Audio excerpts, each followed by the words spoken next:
Yo tout le monde, bienvenue sur la chaîne de Léo Max. On va revenir aujourd'hui sur le dernier opening de One Piece. Vous avez vu la reprise de l'arc Egghead, avec notamment cet opening 27. Vous nous avez demandé des détails sur ce générique, ce qu'on en pensait également. On va vous faire une analyse des images et en deuxième partie de vidéo, restez bien jusqu'au bout, on vous donnera nos avis sur la musique, sur le générique et les informations à savoir. Voilà, tout à fait. Donc, comme vous le savez, il faut s'abonner, les amis, pour ne pas louper toute l'actualité de la chaîne Léo Max. Beaucoup de nouveautés en cours et à venir, donc ne loupez pas ça. Et bien entendu, on vous le dit toujours, soutenez les libraires et notamment notre partenaire Côté Manga. Vous avez le lien dans la description, librairie sur Lyon, mais qui a du coup aussi son site internet. Donc voilà, si t'aimes One Piece, achète tes mangas là-bas. On est parti du coup pour ce 27e opening intitulé Tenshi to Akuma, donc Ange et Démon par Green Boys. Ouais, on en reparle tout à l'heure. Veillez bien à être des manga readers, des lecteurs de manga, puisque ça va spoiler. Les images de cet opening spoilent pas mal, ou en tout cas pour ceux qui savent. Et nous, forcément, on va parler aussi aux lecteurs du manga, on va déchiffrer un peu les images qu'on voit pour essayer de comprendre ce que c'est. On peut pas rester dans le vague et dire, bon bah ça on peut pas trop vous dire, parce que c'est les 3/4 de l'opening en fait. Donc voilà, si vous avez lu le manga, restez bien. Si vous êtes animé only et que vous ne voulez rien savoir, revenez ultérieurement. On est parti du coup pour ce début d'opening avec des mains de bébé qui s'élèvent vers le ciel. Il y a le soleil. Ciel très bleu, peut-être en mer quand Ginny fuit avec son bébé. Pour ceux qui se souviennent, elle était malade Ginny, donc elle doit se cacher du soleil. Mais là, Bonnie, ses mains s'élèvent vers le soleil. Et on a cette transition brutale avec justement Bonnie un tout petit peu plus grande, petite fille, qui est cachée. Pour quelle raison ? Bah pour sa maladie, voilà. Vous savez qu'elle a la maladie du coup qui l'empêche de s'exposer au soleil, qui a été du coup tout l'enjeu du comportement de Kuma pour sauver sa fille. Et il y a du coup dès le début de cet opening effectivement ce parallèle, voilà, la petite fille qui cherche à avoir la lumière et qui finalement n'obtient que l'ombre, le mur de l'église comme ça quand elle est comment on dit barricadée. Puis après on la voit de nouveau pouvoir à Chabody récupérer de la lumière. Donc voilà, il y a vraiment ce jeu d'opposition, elle est guérie, c'est beau. Enfin, dès le début, tu comprends quoi. Tu dis ah ouais.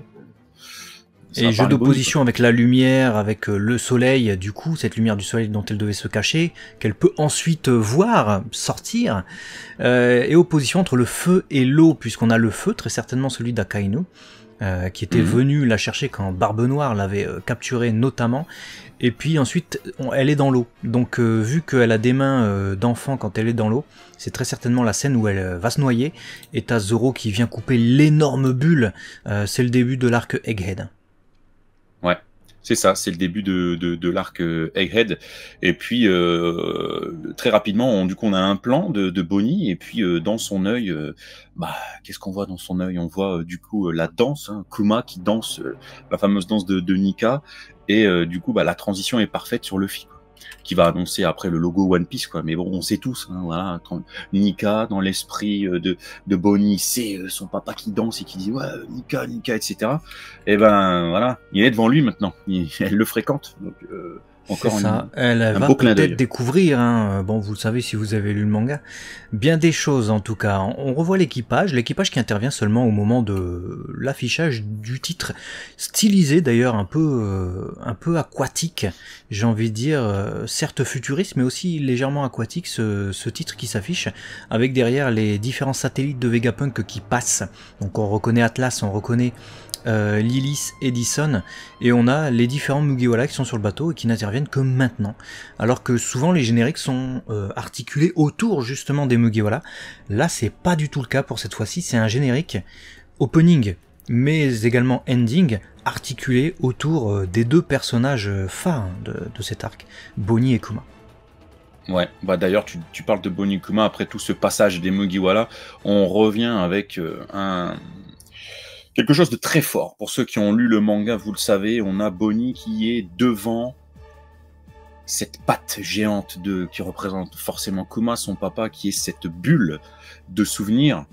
Et là, on a hâte, parce que tu vois, on n'y est pas encore, mais on sait nous qui avons lu, ce qui nous attend avec ça, avec ce bordel-là. On en a vu un peu. On en a vu un peu quand elle a touché la bulle, qu'elle est rentrée dedans et qu'elle a vu son père se faire battre par des...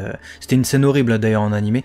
D'ailleurs on le reconnaît, même pour les animés only, il est tout à gauche là sur cette image-là, le jeune Kuma. On a deux autres personnages, bon si vous êtes lecteur du manga, vous les reconnaissez, Ginny Ivankov, et tout à droite du coup Garling Figarland, le méchant.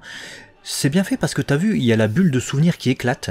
Et seulement après, sous forme un peu de fresque, on a ces personnages qui apparaissent pour montrer justement que ça va être dans la bulle de souvenir. Et juste après, on a le visage de Saturne qui apparaît comme ça et qui vient menaçant et menacer justement le petit groupe, ce qui va continuer de faire pendant bien longtemps. Ouais, ça fait écho du coup à God Valley pour cette première fresque. Et c'est pas tout, parce qu'on en a une deuxième.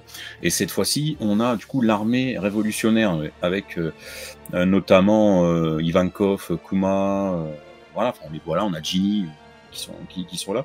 Et on a aussi une opposition dans le fond, quelque part, avec Kuma à gauche. Et puis Dragon, je crois, à un moment donné aussi. Ouais, c'est pas tant une opposition, pour moi, c'est plutôt deux personnages qui sont là parce qu'ils sont super importants et qui vont prendre des directions opposées. Donc ils sont pas opposés, tu vois quoi? Ils sont pas face à face, ils regardent dans deux directions différentes, et t'as Kuma qui va arrêter d'être révolutionnaire, pour ceux qui se souviennent, et Dragon, lui, va continuer à surveiller son fils et à mener ses plans de loin, tu vois. Et Kuma, du coup, vu qu'il va partir, ça va l'amener à un certain endroit, ça va l'emmener dans cette église. Rappelez-vous, ça sera son repère, et son repère ne sera pas seulement ce lieu, ce sera aussi cette femme qui apparaît dans la lumière. Et pendant toute une partie du tout début de l'opening, vous avez vu que les apparitions de Ginny sont masquées. Le bateau, on la voit pas. Quand il y a la fresque avec tout le monde et puis Figarland et tout ça, elle est de dos. Et quand t'as les révolutionnaires sur le fond vert avec Kuma et Dragon, on voit pas son visage. Là enfin, on commence à voir son visage se dessiner, mais c'est flou. Donc on nous conserve encore le suspense. Et puis on a cette transition avec Kuma, forcément. Effectivement, du coup on voit aussi Kuma qui pleure, et puis on a cette petite Bonnie qui danse là en bas en grandissant, et on voit différents souvenirs, et on voit aussi notamment dans le fond le mât du bateau là, comment on appelle son... Merde, j'ai plus le terme là. Jolly Roger. Ouais, le Jolly Roger, exactement, qui n'est autre que le dessin que Bonnie a fait à son père. Et c'est devenu le Jolly Roger du bateau de Kuma lorsqu'il part en mer. C'est magnifique, ça c'est trop beau ça. C'est pas fini, parce qu'on va pleurer, on voit Kuma en larmes, et la larme tombe, et t'as une onde qui vient se dessiner, et bim, Bonnie choquée, elle ouvre les yeux, et là t'as une grosse ombre malfaisante qui vient apparaître derrière elle avec un œil gigantesque. Qui c'est? On va le découvrir un peu plus tard, mais vous le savez, c'est Saturne évidemment. Ouais, Saturne, l'énorme œil, et puis on peut noter un peu sur les côtés des sortes de bouts de pattes, d'araignées, donc la grosse menace qui plane et qui a toujours été au-dessus de la tête finalement de Bonnie, et qui est dans le giron de Bonnie. Je la trouve très impressionnante cette case en fait. T'as l'impression que elle est toute fragile face à une menace qui semble presque intouchable. Ouais, c'est plus un plan, c'est d'image forte, je trouve, qu'une case, mais oui, effectivement, le storyboard est fort, c'est ça aussi qu'on voulait noter avec cette description de plan. Le storyboard est très bien pensé et rend vraiment hommage à cet arc. Akainu qui fulmine de son côté, on voit son magma sortir de son cigare, les révolutionnaires en opposition forcément, c'est des personnages qu'on va revoir dans cet arc, notamment du fait de l'échappée de Sabo, il doit raconter pas mal d'informations, rappelez-vous. Et enfin on passe au personnage de l'arc Egghead et de ceux qui sont actuellement sur l'île. Donc on a York qui va venir, encore une fois c'est un jeu d'opposition, avec Stella, donc Vegapunk originel. Et on a leurs deux ombres, et vous voyez, leurs deux ombres ne se touchent même pas, et ils sont dos à dos, parce qu'ils sont opposés, et le décor va même se fracturer, tellement l'opposition, est forte entre les deux personnages, et c'est finito, quoi. Mais encore une fois, c'est Je trouve que c'est super bien amené parce que tu as le plan de l'un, le plan de l'autre, tu les vois liés par une ombre. Mais même au-delà du fait d'être liés, tu vois, par une ombre, c'est très fort cette opposition parce que la lumière n'est pas censée venir à deux endroits différents, sauf si tu as un spot, tu vois. Même là, c'est le cas parce que tu vois dans le visage que tu as deux lumières qui viennent, donc ça crée deux ombres. Mais je trouve ça fort, c'est que du coup, tu as l'impression qu'ils sont liés. C'est-à-dire que les ombres.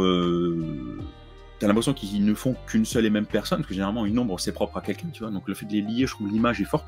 Et comme tu le dis, ombre qui se fracture et qui les délie comme deux entités individuelles ayant leur propre pensée, alors qu'en fait à la base, York c'est Vegapunk quoi.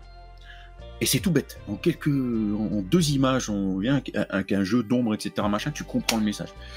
Il est très intelligent cet opening, je trouve. Et surtout, on était dans l'ombre, donc on était vraiment dans une salle un peu obscure, et t'as de la lumière qui va venir jaillir, quelqu'un qui vient péter la lumière, un œil, un sourcil blanc, d'un seul coup, un décor vraiment en flammes, un décor très comme ça, rougeâtre, orangé, Bonnie apeuré, qui tend le bras peut-être pour saisir l'espoir, et l'espoir, quel est-il évidemment?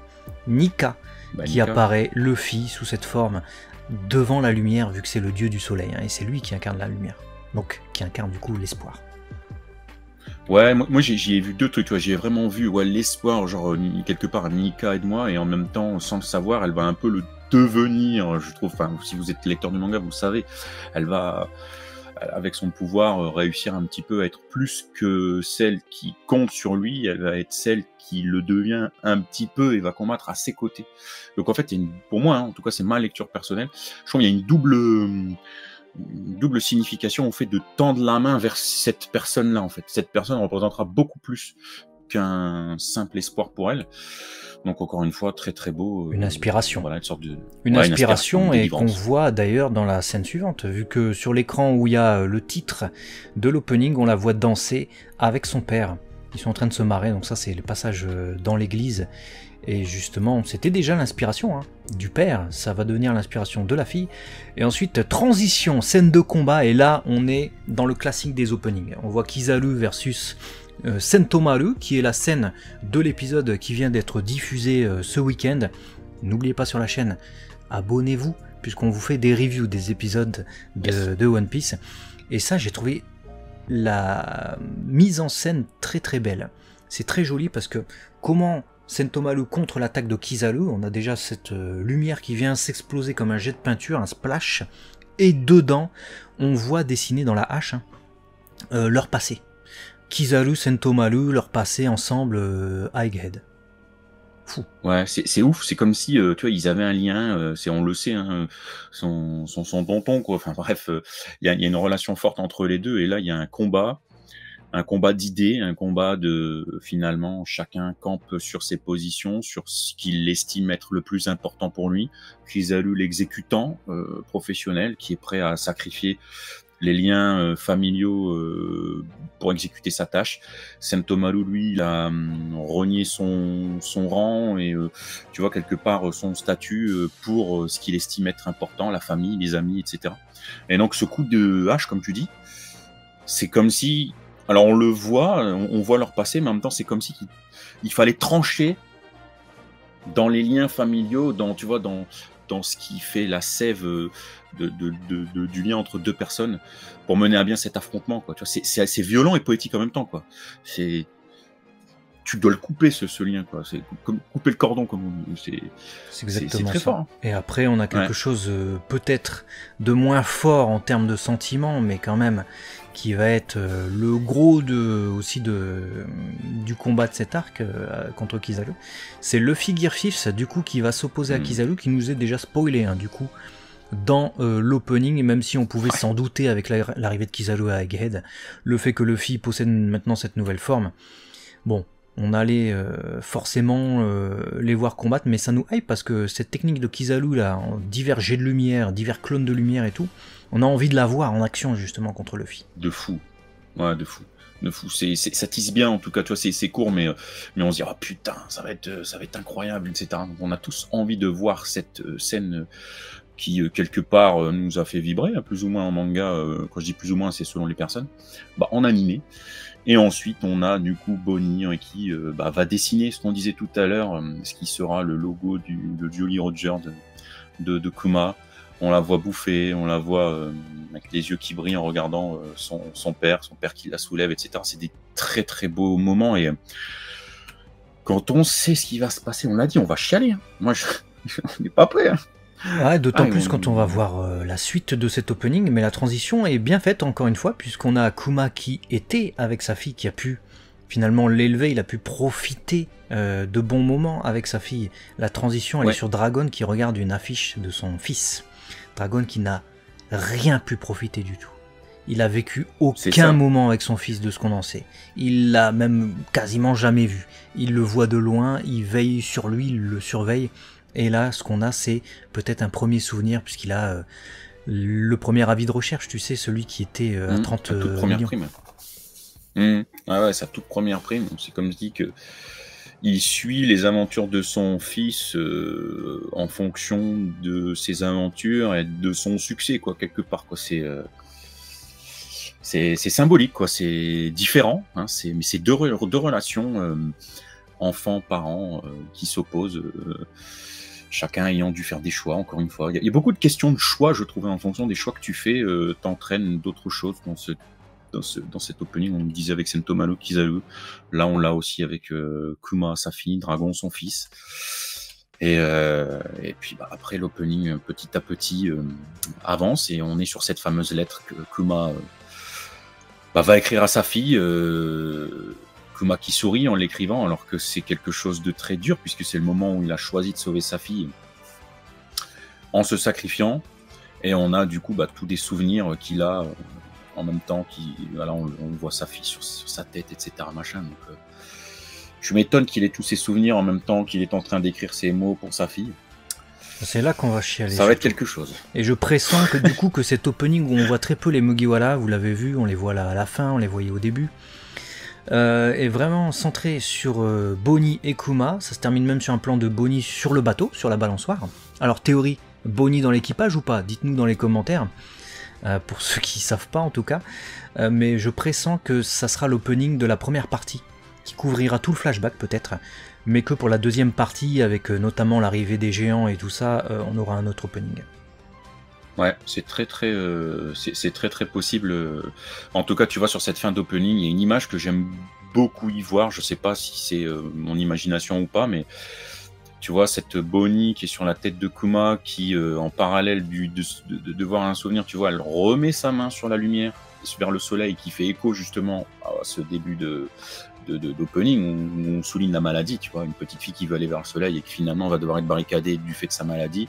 Kuma qui va sacrifier sa propre vie, comme si que, tu vois, sur la fin de cet opening, c'est un père qui a sacrifié sa vie pour que sa fille retrouve le soleil, la vie, le soin, tu vois. Et tu disais tout à l'heure, on la voit après vers le Sunny, et le Sunny, c'est une tête de soleil. Donc, tu vois, ce lien, encore une fois, cette transition cinématographique thématique, le soleil, le Sunny, tête de soleil. Il y a beaucoup de symbolisme et de ça. Et il y en a encore une autre, hein. Puisqu'elle tend les mains vers le soleil, bon, c'est une sphère, hein, et directement la transition c'est une sphère, c'est la sphère du truc de Vegapunk, et t'as le Sunny qui passe derrière. Donc finalement ceux qui l'ont sauvé c'est non seulement Kuma, mais c'est aussi Vegapunk, tu vois, avec cette sphère, on est sur l'île de Vegapunk, c'est écrit Vegapunk en gros, et les Mugiwara. Et justement, elle sera avec les Mugiwara sur leur bateau.